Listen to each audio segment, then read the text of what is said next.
Shalom Bapak Ibu Saudara yang dikasihi Tuhan Yesus Kristus, kiranya kasih karunia dan damai sejahtera dari Allah Bapa kita dan Tuhan Yesus Kristus senantiasa ada pada saudara sekalian. Amin. Bapak Ibu Saudara yang dikasihi Tuhan, mari bersama-sama kita satu dalam doa, mempersiapkan hati kita dan menaikkan syukur kita. Ya Tuhan, kami bersyukur pada pagi hari ini karena Engkau memberikan yang terbaik bagi kami. Nafas kehidupan, kekuatan, kesehatan, pengharapan Kau tambahkan bagi kami. Berikan yang baru bagi kami untuk kami jalani hidup kami di hari ini dengan sukacita yang asal dari Tuhan. Saat ini ya Tuhan, kami akan membaca dan merenungkan firman-Mu. Mari Tuhan memberkati, sehingga firman Tuhan menjadi pedoman dalam hidup kami, menolong kami dalam kami melangkah, dan kami bisa hidup seturut dan sesuai dengan kehendak Tuhan. Inilah ya Tuhan doa kami naikkan di dalam satu nama Tuhan kami, Yesus Kristus. Amin. Bapak Ibu Saudara yang dikasihi Tuhan, bacaan kita dari kitab Kolose pasal 1 ayat 23. Kolose pasal 1 ayat 23 yang demikian. Sebab itu kamu harus bertekun dalam iman, tetap teguh dan tidak bergoncang. Dan jangan mau digeser dari pengharapan Injil yang telah kamu dengar dan yang telah dikabarkan di seluruh alam di bawah langit, dan yang aku ini, Paulus, telah menjadi pelayannya. Demikianlah firman Tuhan. Yang berbahagia adalah setiap orang yang mendengarkan firman Tuhan dan yang melakukannya. Haleluya. Ibu bapak saudari-saudara, judul perenungan kita pada saat ini adalah teguh. Bapak Ibu Saudara yang terkasih dalam Tuhan Yesus Kristus, tetap teguh bukan hal yang mudah. Karena apa? Ada banyak hal-hal yang membuat seseorang tergoda, membuat seseorang berpaling, membuat seseorang kemudian bergeser pandangannya, berubah pandangannya, pemaknaannya berubah.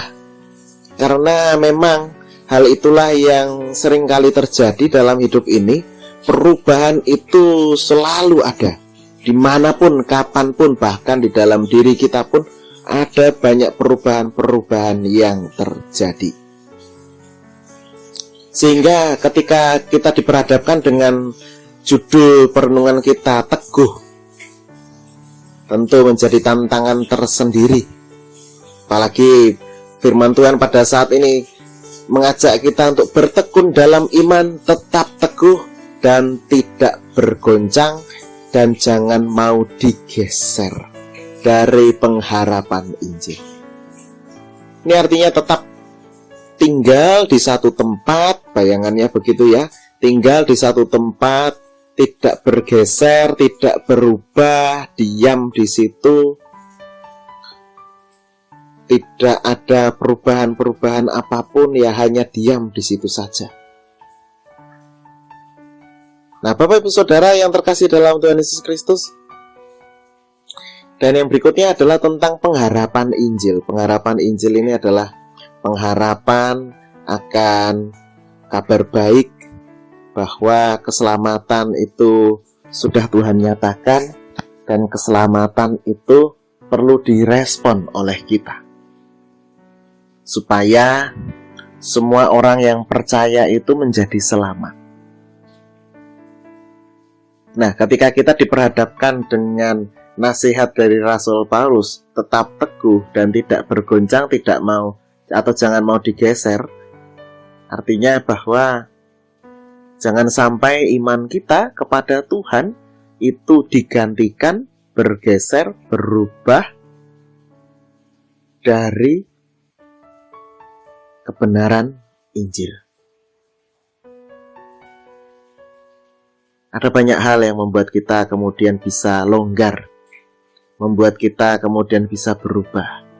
Kondisi tubuh barangkali, permasalahan-permasalahan, relasi, dan juga barangkali soal fasilitas, tentang hak dan kewajiban, atau banyak hal yang lainnya yang membuat kita kemudian bisa berubah, bergeser, tidak teguh, bahkan kemudian bergoncang dari arah yang semula pada Tuhan, kemudian terarah pada hal-hal duniawi, kenikmatan-kenikmatan sesaat yang tidak langgeng.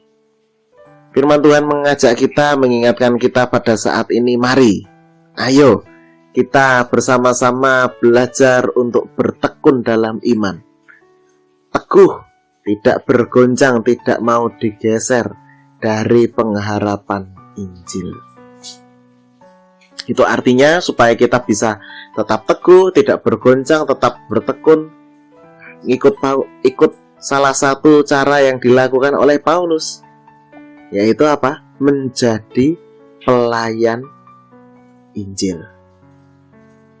Supaya terus diisi, akarnya terus dikuatkan, tetap bertekun, tidak bergoncang, tidak bergeser.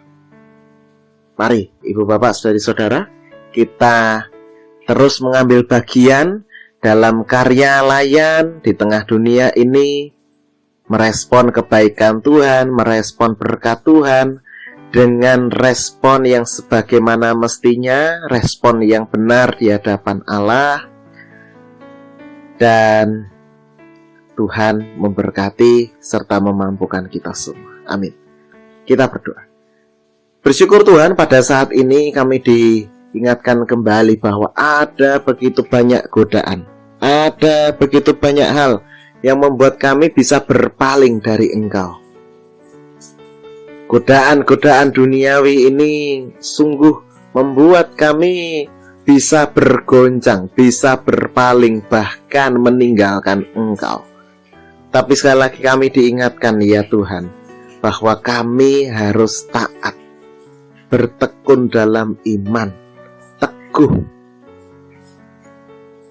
dan tidak mau digeser oleh apapun juga dalam hidup ini.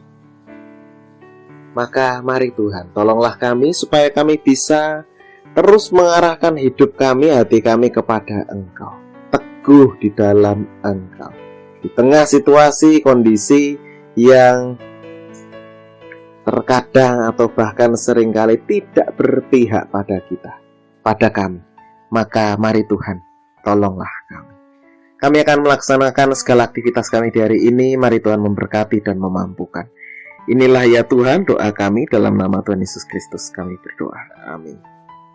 Kasih karunia dan damai sejahtera dari Tuhan Yesus Kristus, kasih dari Allah Bapa serta persekutuan dengan Roh Kudus menyertai saudara sekalian. Amin.